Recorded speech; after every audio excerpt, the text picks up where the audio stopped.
Hello, Spaceballs and Super Mutants. My name is TV Skyn, and welcome to a quick look at Fission Superstar X. Now, this is an upcoming video game by a development studio called Turbo Pelvis 3000 Incorporated, which is admittedly a hell of a name for a development studio. And this is a review code, a review build, rather, that was sent to me in an email by, I believe, the marketing partners for the developers. They sent me an email with a press release saying, hey, we've got this video game, it's coming out, you can have a Steam code if you do a video about a video game, please make people find out that we are on Steam because it's literally impossible to get discovered otherwise. Like, they didn't say that necessarily, but I feel like it was kind of implied at this point, because like, at this point, how do you get discovered on Steam? I don't know. Anyway, it looked interesting. I get a few of those emails sometimes with like people trying to get me to look at their video games and provide them with some coverage.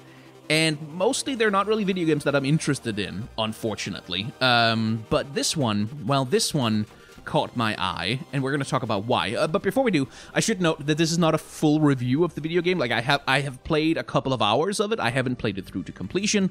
I don't know if there's some kind of game-breaking bug 6 hours in or anything like that. So wait for actual reviews, perhaps, before you make a purchasing decision. But I am here to tell you that there are good reasons to, at the very least, be interested in this one. So, what is Fission Superstar X? Well, the story of the game, insofar as it has one, is that a crazy scientist out in space builds a big nuclear bomb, but because he's crazy, he decides rather than using the bomb to blow something up, he decides to paint a face on the nuclear bomb and then send it on an interstellar tour to go on concert stages all across the solar system and perform. Exactly what it's going to perform, it's not clear to anyone, but basically you are a clone pilot created by the mad scientist to take the bomb on its solar system tour from planet to planet, maybe blowing up, maybe not blowing up, but that's your job. Now, because you are carrying a huge, massively destructive bomb that can destroy a planet, a whole bunch of people would prefer that you don't reach your destination, and those are the people that you're going to be fighting off on your way through the solar system. In the gameplay footage you're looking at right now, I'm currently on my way to Pluto, the first planet, and the fine gentlemen in the other spaceships there are trying to make sure that I don't make it. In terms of gameplay, it is a roguelite. I think that's the most accurate term we have for those video games nowadays. Specifically, it's a video game where you play, and then you die, and then you unlock a few upgrades that maybe help you get a little bit further next time, and then you play and you die, and everything's randomly generated, so the game feels kind of fresh every time. Now, I'm a sucker for a good roguelike, and a good roguelite, for that matter. I do enjoy them, but it wasn't really the genre of the game that attracted me to it. It was the art style and the visual style, because this game has an absolutely fantastic aesthetic. It's all done up in sort of a retro pixel art style-y kind of look, which, you know, I always appreciate, but the thing that really caught my eye was the grungy, kind of ridiculous late 2000s Adult Swim cartoon aesthetic, like the bastard offspring of, I guess, Guardians of the Galaxy and a heavy metal album cover. The character design is, across the board, pretty brilliant. It's wild, it's varied, it's expressive, it's joyful, it's cartoony, it's colorful. All the things that, like, a lot of modern AAA video games just kind of don't really give us anymore. I feel it's got this wild disregard for every possible standard of good taste, and in being so puerile and juvenile and childish, it's just got a wonderfully refreshing charm to it. This is something that, like, 7-year-old me would have doodled on the back of his notebook if he had been substantially better at drawing. These are spaceships that are designed entirely to look cool. These are characters that are designed entirely to look like cool things that you saw in a movie or in a TV show the other day. Now, I won't pass comment on whether that kind of design is going to have long-lasting appeal or if it's just going to be, you know, kind of a short-term pleasure, like junk food after a long, hard day, but certainly with the time that I spent with the video game, I find myself just sort of consistently delighted, not only with the aesthetic, but also with the level of the execution, because this is not just, you know, a video game that kind of gets by on having an ugly, grungy aesthetic. This is stuff that's made with some actual skill. Like, there's some definite, real design sense going on under the hood of this thing, which is why it can get away with otherwise being so, you know, childish. So, the game itself is, in some respects, kind of reminiscent of FTL Faster Than Light, if that's a game that you have played, in the sense that it is a game where you manage a spaceship through a series of randomized encounters, and you have to manage stuff like the energy levels of the ship. If you run out of energy, you can't fire and you can't use your shield. You have to manage the crew of the ship, making sure that they don't get killed, and that they're always, you know, at full health, and that they can shoot. You have to manage each of the turrets. You have to manage each of the sections of the ship. You have to manage your ammo. You have to get enough money to be able to get by, to purchase new weapons, to purchase new upgrades for the ship, and so on and so forth.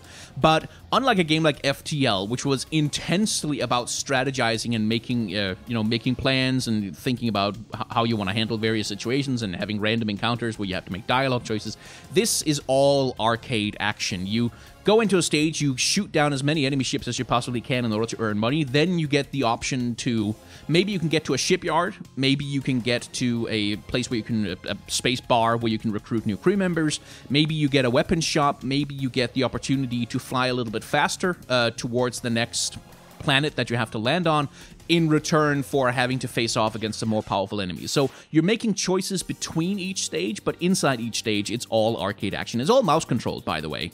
The shooting is mouse controlled, the shielding is mouse controlled, and you use the WASD keys or the arrow keys to do all of your moving around. It's simple and intuitive, but like most of the rest of the game, it isn't especially deep. Like, I did feel like in certain encounters where I was easily beating the enemy, that there wasn't really anything I could do to be extra good, except just point at the guys and shoot the thing. So it's not really a game that's for intense mechanical challenge, so much as it's for kind of getting lost in the action and working on reactions and muscle memory.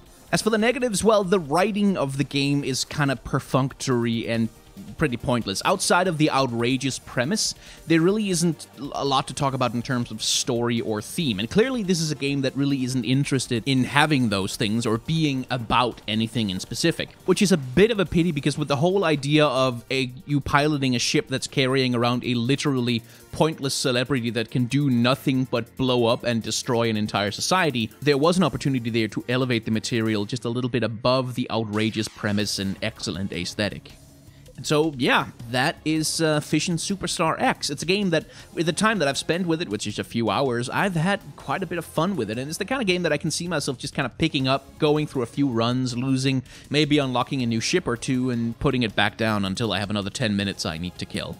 So, if this looks at all interesting to you, if you feel the hankering for some kind of a roguelike that you can sink a few hours into with a really cool aesthetic that's kind of worth just flying around in the game and looking at all on its own, well, there's a link to the game's Steam page down in the description, and I believe the release date is something like the second quarter of this year, so probably fairly soon.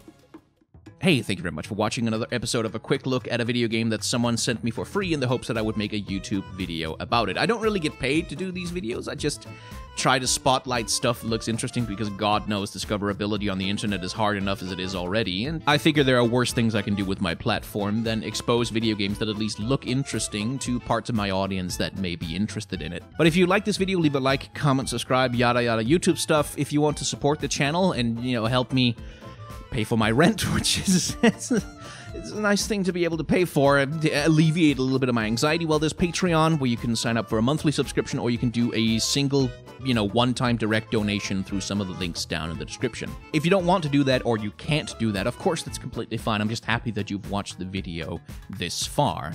If you haven't enjoyed the video, then I don't know why it's still playing on your screen, but, you do you, my friend.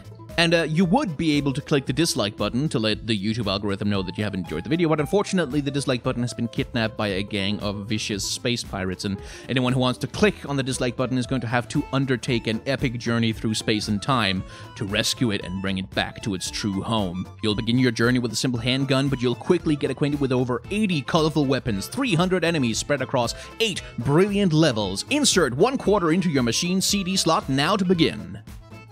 Thank you very much for watching.